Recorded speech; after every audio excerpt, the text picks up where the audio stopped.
vacation season is kicking in, and some opt to spend the long-awaited couple of weeks aboard a cruise liner. After all, it's truly a heavenly getaway. But beware, let the beauty and splendor of the luxurious ship not blind you.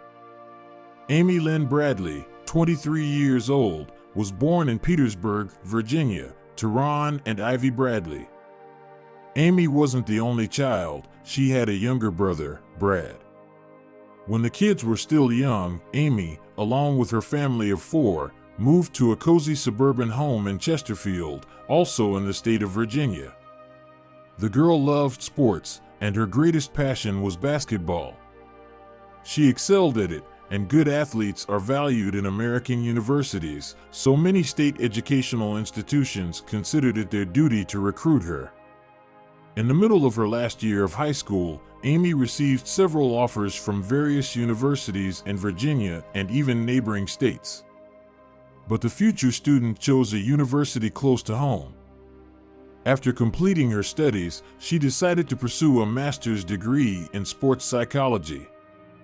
At 23, Amy moved out of her parents' house into a small apartment, a challenging feat, as she had an incredible bond with her brother. They were very close.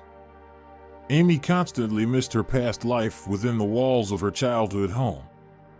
How great it was to chat with her brother late into the night, waking up to the smells wafting from the kitchen, where her mom made their favorite toast. Of course, her parents and Brad also missed their sports star. And then, in March 1998, her father received a pleasant offer. Amy's father's employers offered him to go on a cruise with the whole family for 7 days through the beautiful Caribbean Sea. The parents were thrilled. Delighted with such a pleasant surprise, they called their daughter and told her that the whole family would soon enjoy a cruise.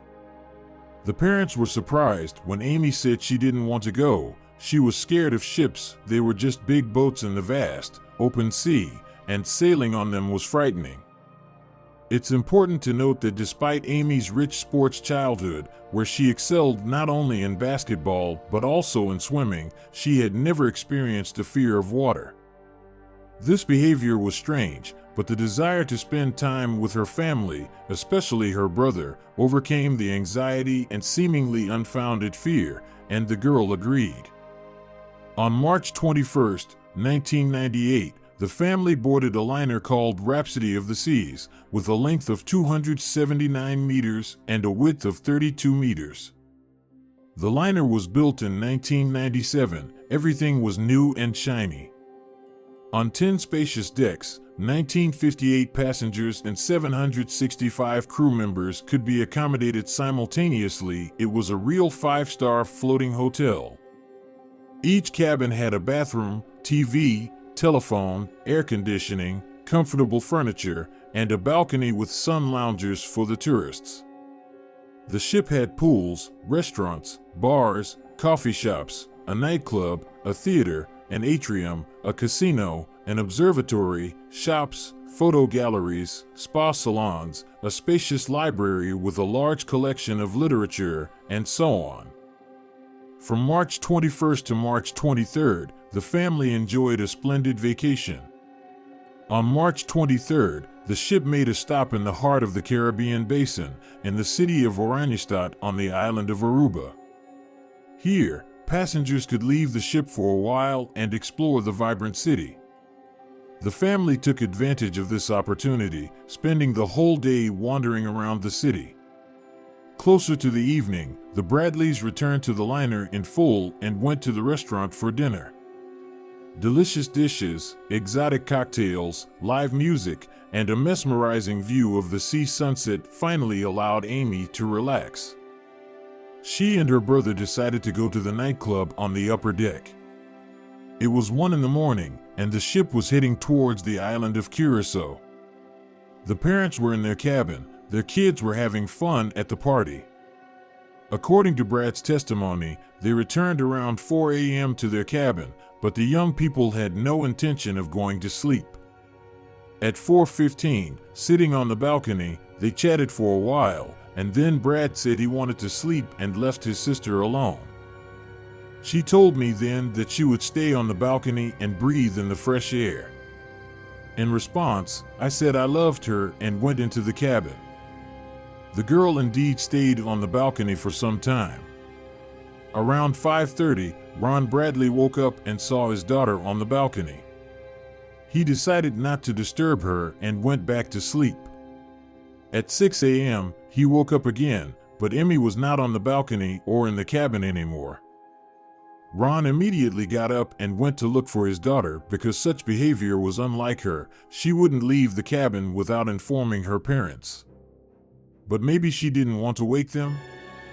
Nevertheless, the situation was worrisome and Ron became anxious. For over an hour, he searched for the girl. Panic set in for her father as Amy was nowhere to be found. Ron rushed back to the cabin and told Ivy, his wife, that he couldn't find their daughter anywhere. Seeing her husband, Ivy got scared. He looked distressed. From the beginning, Ivy and Brad took the situation very seriously, and the family sought help from the crew. The captain decided to inspect the liner immediately, but the ship was about to arrive in Curacao any minute, and he couldn't prohibit passengers from leaving the ship to explore the island. Almost 3,000 people, 3,000 potential witnesses, started leaving the ship, and the searches continued on the vast empty liner. For 5 hours, neither the crew nor Amy's family found anything to shed light on the girl's fate. The captain assured that every corner of the ship, all rooms, and cabins were inspected. Amy was not on the ship. The initial versions of the incident were either the girl fell overboard because she was intoxicated, or she decided to end her life and jumped into the sea. Naturally, these versions did not satisfy her parents. The suicide version shocked them. It couldn't be true. The family insisted that the girl had plans. She had just finished her studies, and most importantly, her dream had come true. Amy managed to get an English bulldog. Another plausible version was that Amy, on the huge ship, didn't cross paths with her father and went out for a walk. At 5:30, the family left the ship to search for Amy on the streets of the island. Exactly at 9 in the evening, the ship would continue its cruise with or without the Bradley family. They had to find their daughter in less than 4 hours. In a different country, an unknown language, it's hard to imagine what Amy's relatives felt at that moment.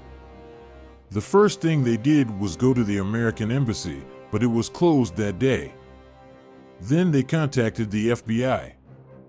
The FBI said they would be on the island no earlier than 24 hours later, and since the ship was leaving very soon, the Bradleys decided to stay on the island and wait for the FBI to come to their aid. Powerless, they sat on the shore, watched their cruise liners sail away. What a sharp and unexpected turn their life took. Just yesterday, they were absolutely happy, traveling as a family on the sea. And on the ship now, it's dinner time, and the party is about to start again. The family checked into a hotel, awaiting instructions from the FBI. The FBI contacted Amy's family the next day and reported that the ship was not thoroughly inspected by the staff. As they claimed, only common areas were checked. Most likely, Amy is still on the ship. Together with FBI agents, the Bradley family arrived on the island of St. Thomas on March 26th, where Rhapsody of the Seas made another stop. Ivy, Amy's mother, recounted that when she boarded the ship, she immediately looked the captain in the eyes, as he lied to her. The captain avoided her piercing gaze. On March 26th, the FBI began a search operation, now checking all cabins, service rooms, and so on. Amy's family continued their own search on the ship. During a routine check, Cron and Ivy were approached by two girls who said they had seen Amy. Here's what they told the parents. At 5:45, they saw Amy with a man, later identified as Alastair Douglas. He was the bassist of a musical group performing that night. Amy and Alastair exited the elevator and went together to the ongoing party. Brad immediately recalled that Amy had been talking to Alastair at the beginning of the party. Alastair Douglas was questioned and subjected to a lie detector test, but it led to nothing. Alastair did not raise any suspicions with the police. Later, it was revealed that photographers who took pictures of passengers during dinner against the backdrop of the sea sunset, and most importantly, at the party, lost photos of Amy. This could have been a crucial link in the case and led to suspects, as Amy might have been photographed with someone else. Who destroyed the photos was not determined. All these peculiarities hinted at a conspiracy. Now it was evident finding Amy would not be easy. Ivy, Amy's mother, said, "My intuition told me that someone saw her, someone wanted her, and someone took her into a terrifying world." By the way, cases of passenger disappearances during cruises are not uncommon. In 2011, on the cruise liner named Disney Wonder, which was on a leisurely trip from the USA to Mexico, 24-year-old Rebecca Corium disappeared. She worked as an entertainer on the ship and one morning did not show up for work. No traces of the girl were found, and what happened to her remained a mystery. In 2004, the crew of the tourist ship Mercury, sailing to the shores of Alaska, couldn't find 40-year-old Marian Carver. She also disappeared without a trace, and her luggage remained untouched in the cabin. Again, in 2004, aboard the large cruise ship Silver Cloud Silver Sea, Ramon Foreman, 48 years old, vanished without a trace, and the cabin was locked from the inside, but the woman was not inside. The police were powerless to solve the mystery of her disappearance. According to statistics, about 20 people go missing from cruise liners every year, and ship owners, consequently, and the staff, are least interested in drawing attention to this problem. On March 28th, the frightening cruise ended, and now the family had to return home, having learned nothing about their daughter's fate. It was the most difficult moment in the Bradley family's life, as if they had to abandon their daughter, leave her in distress. Of course, they couldn't forget everything and move on. They turned to the press. The Bradleys announced a reward of $200,000 to anyone with any information about the whereabouts of their daughter. Almost a month passed, but nothing was known about Amy's fate. On April 21st, Ron and Brad returned to Curacao to continue the search. They walked, distributed flyers with Amy's portrait, rented a car, drove through the streets, scrutinizing the faces of passing girls, and finally, a new lead. They met a local taxi driver who told them something important. The driver knew the time when the liner stopped at their harbor, and he always stood, waiting for tourists who would need a car to travel around the island. This time, too, he stood waiting for clients, and suddenly a girl ran to the car, opened the door, and asked where she could make a call. He explained to her, and she ran away. The taxi driver said he would never forget her green, frightened eyes. With the help of the local police, the Bradleys searched the entire island of Curacao. They peeked into abandoned huts, knocked on doors of locals, inspected boats, the coastline, absolutely everything, but in vain. After almost a week of searching, Ron and Brad returned home. There was nothing more they could do. On the way, they received terrible news from Ivy. The harbor chief in Curacao said he found human remains, and he thought it was Amy. Forensic examination of the remains began, and for 24 hours, the Bradley family awaited the verdict. Finally, a call came, and the family was told that it was not their daughter. In May 1999, a new message arrived. Amy was seen on the island of Curacao. Canadian entrepreneur David Carmichael called Ivy. He immediately said he didn't care about the reward but had information about the missing girl. David claimed he saw Amy Bradley. He was diving off the coast of Curacao when he came ashore with his friends and saw a white girl followed by two local men. At first, he didn't pay attention to their company, but the girl caught his eye. Understanding that David was not a local, she tried to approach him. She wanted to say something, but in the same second, the two men behind grabbed her and led her to the nearest cafe. David followed them. He entered the cafe and decided to memorize as much as possible about the strangers to later report to the police. He noticed a small tattoo on the right leg resembling Chinese characters, and on the left shoulder there was a tattoo of the Tasmanian devil. Later, he saw a missing person poster and immediately called. Amy had the same tattoos. The police started searching again, and again, the girl seemed to disappear.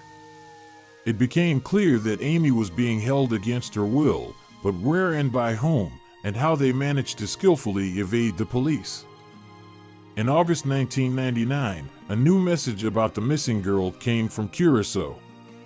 Private investigator Frank Jones was convinced that Amy was in captivity, and her abductors specialized in the most horrific business of the Paradise Island human trafficking, in other words, slavery. As terrible as it may sound, in the 21st century, slavery is still widespread. The number of slaves increases every year, and according to the UN, the total number of slaves on Earth has reached 21 million people. 80% of them are used as sex slaves. Amy is in sexual slavery. To be more precise, she has become a victim of forced prostitution. Girls are abducted, especially in this dirty business, and those with a very young European appearance are highly valued. Their wills are broken. Often, the girls spend day and night in a narcotic haze, locked in a tight room, where so-called clients, dozens of men a day, come to them. Over time, these women are so morally broken that they go out on the streets to trade themselves and don't even attempt to escape. Later, they seem to live a normal life, working at night for their owners. Clearly, every day is a cruel ordeal. Amy may never be the same again. And Frank Jones, describing the disgusting details of this situation, volunteered to help the parents. They were, of course, ready for anything. The former military man inspired confidence. He devised a plan to rescue the girl without consequences, but it required time and, of course, money. He constantly called and reported on the progress of the operation, telling the parents that he watched Amy every day, never letting her out of sight, and waited for the right moment. As evidence, he even sent photos of the girl. The parents examined them, identified the tattoos, and had no doubt that the girl in the photos was their daughter. On September 22, 1999, Frank Jones informed the parents that everything was ready for the operation to free their daughter from slavery. A whole team was assembled, and the last condition was that he needed $100,000, the final payment, and as soon as the amount was paid, their daughter would be safe on the same day. Ron Bradley, the head of the family, asked his boss to lend them the money. The boss agreed to help, but before handing over the funds, he decided to send his man to Curacao to monitor Frank. Very quickly, a shocking message came from the Caribbean island. Jones did nothing. He just drank rum and harassed local girls. And then it turned out he was no military man, and all the photos were fake. Another girl was in the pictures, with tattoos drawn in the right places. Frank Jones did all this to extort money from the desperate family. He received over $200,000 from them. In February 2002, Frank was arrested for 5 years. He was obliged to repay all the money to the family. But in this case, the main thing was not the money but time. He wasted their precious time, which was impossible to recover. Only in 2001 did an American sailor admit that in 1999 he saw Amy. He entered a brothel, and a girl approached him. She said her name was Amy Bradley and asked for help, but a few men immediately took her aside. It turned out that in 2001, this brothel no longer existed. It had been burned down. And again, nothing was known about Amy. The only connection with her was lost.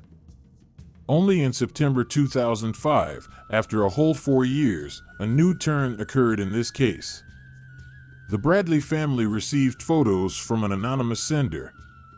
The unknown person claimed to have found the pictures on the internet. The woman in the photos advertised her services, offering to spend a good time with her on the island of Curacao. The parents recognized their daughter in the woman. The mother said that there was nothing left of her innocent girl. In the photos, the tortured woman had a harsh and severe look. Ivy found it very difficult to look at the pictures, but new hope arose. The Bradleys contacted the police, and based on the physical characteristics, the police determined with 100% guarantee that the woman in the photos was Amy Lynn Bradley. The police tried to determine the location from where the photos were posted on the website, but the exact address was not established. It was only found out that it was again a mysterious island. The Bradley family turned to the media again for help. Portraits were drawn not only of Amy but also of the men who were with her. The parents were already convinced that they had found their daughter. It seems incredible, but Amy disappeared once again. For many years, there has been no single lead. Now Amy Bradley could be anywhere. Nothing is known about her fate. This is how abruptly and sadly this story ends. Amy should be 43 years old now. Her family continues to hope that their girl will come home.